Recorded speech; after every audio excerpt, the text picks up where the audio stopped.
Hello friends. In the last video, we discussed how message passing system works. So today in this video, we are going to discuss several methods for logically implementing a link in message passing system. So firstly, we'll start with the direct communication.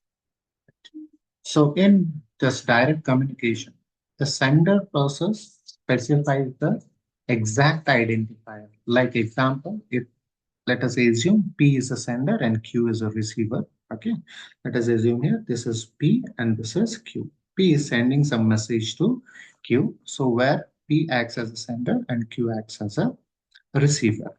Okay, so in this direct communication, the sender processor specifies the exact identifier. That means when P is sending the message, he knows exactly that to whom I am sending. That is Q he is sending. Okay, right. It is something that your friend's phone number, you have your friend's phone number, and you are directly contacting him for any conversation because as he is a friend, you know him and you have his number, contact number. Means you know the address of that person accurate, right? So in this direct communication, the send and receive primitives are defined as okay, like this. Okay, sender. Let us assume he is sending a message to whom? P. That is, sends a message to process P. And where a receiver, who is receiver now? Let us assume now sender is sending it to P. That means P definitely becomes a receiver. And he is receiving the message from whom? He is receiving the message from Q over that. Okay. So here, this type of communication where both sender and receiver knows each other, we call such thing as what? Symmetry in addressing. Okay, symmetry in addressing means what? Both sender and receiver knows each other.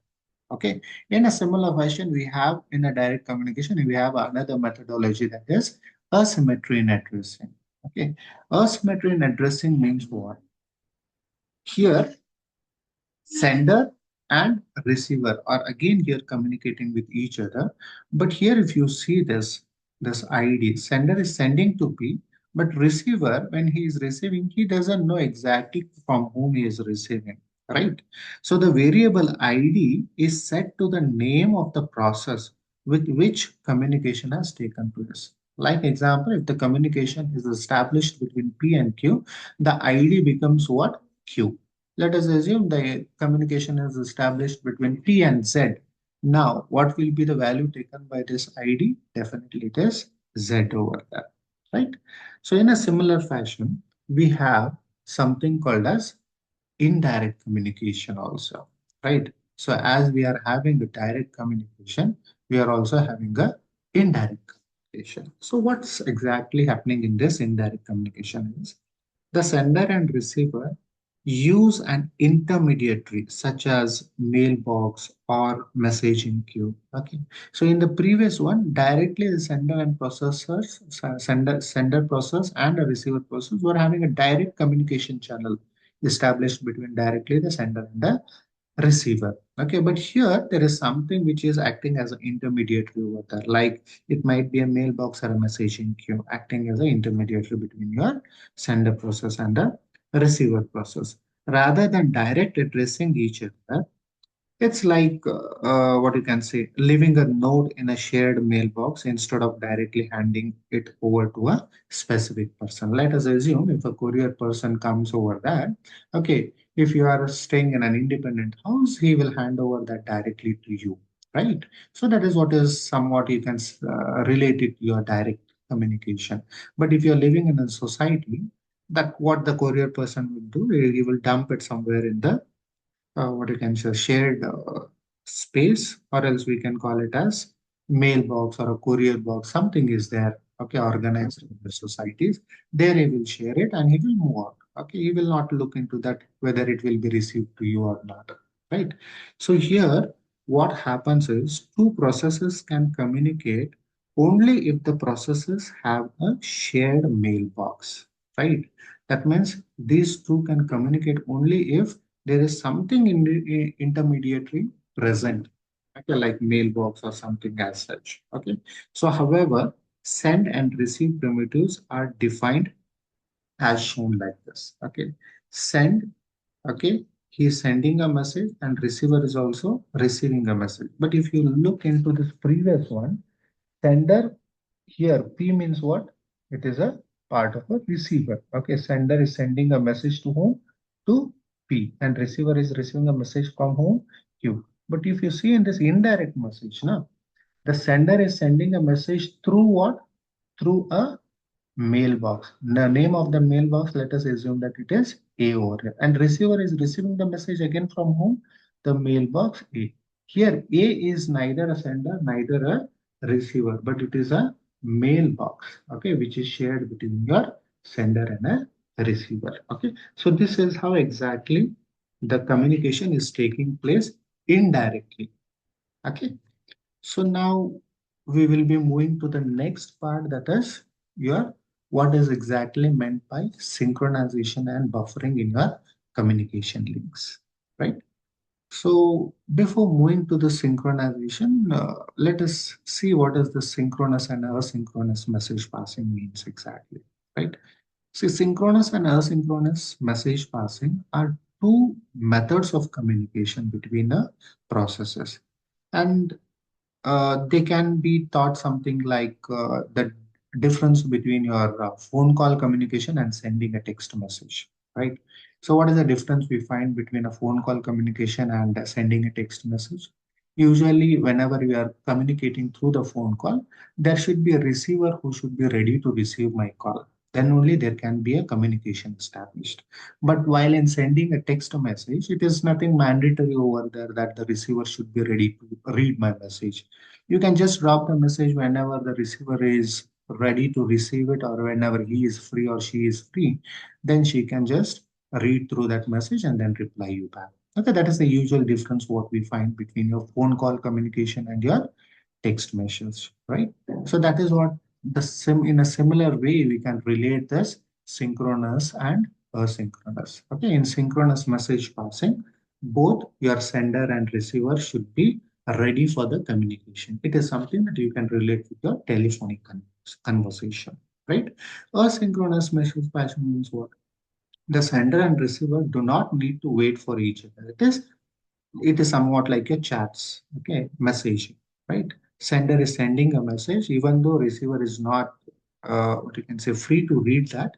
Okay, it doesn't worry much over there for sender. Whenever the receiver is free over that, he or she can read it and reply it back. Okay, so that is what is the usual difference what we find between your synchronous and asynchronous this one message passing methodologies. Okay. So in synchronous message passing, the sender and receiver both needs to be ready. That is what I had explained to you, right? So now let us assume that the sender sends a message and waits until the receiver acknowledges. During this time, the sender is on hold, unable to move forward until the communication is complete. Okay, so this we can consider as one drawback of your synchronized message passing system, because when sender sends, he or she should make sure that receiver is receiving it and responding it back. Okay, so a simple example I had given you, that is two friends on a telephonic call. Okay, let us assume that they are planning for some party and all. Okay, so he or she is calling the other friend. Okay, so at that time, the other friend, if he or she is free, then only that communication has been established. Okay, in the same way, what happens in asynchronous is the sender sends a message and continues with other tasks.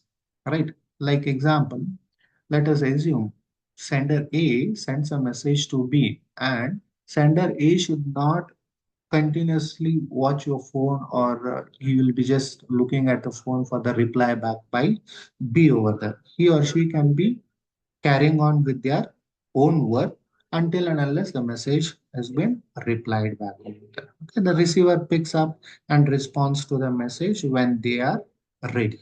Okay, allowing both to operate what in an independent fashion over here. Okay, there's here both sender and receiver are not dependent on each other. Okay, they work independently over there. Okay, so that is what is the beauty of your asynchronous message passing. Okay, and there is something called as a buffering concept in your communication, right? What exactly happens here over this? The messages exchanged by the communication process resides in a temporary queue over there. Okay, like example, if you drop a message, okay, here in buffering concept, what happens is it is not directly sent on over there to the receiver end. Here it will be stored in a temporary queue. Okay, this queue can be implemented in three ways. Okay, you can see over here it is zero capacity, bounded capacity, and unbounded capacity. Whatever the temporary queue over there is, okay, this queue can be implemented in these three fashions. Okay, so in this zero capacity, queue has a maximum length of zero, right? That means there is it is as good as there is no storage at all. Okay, imagine a post office that doesn't have any storage area. When a sender brings a packages, the receiver has to be there right away to collect it. Okay, else what happens? Because as he's not having any space over there, okay, it's not possible to store over there, right? If the receiver isn't ready, if the receiver isn't ready when the sender comes with the packages, if receiver is not there, the sender has to wait until they arrive, right? Until the receiver comes over there, the sender should wait, right? So this we can consider as one drawback of this zero capacity. If there is no buffer to store the message, definitely the receiver, until and unless the receiver is ready, the sender should be kept waiting over there. Okay.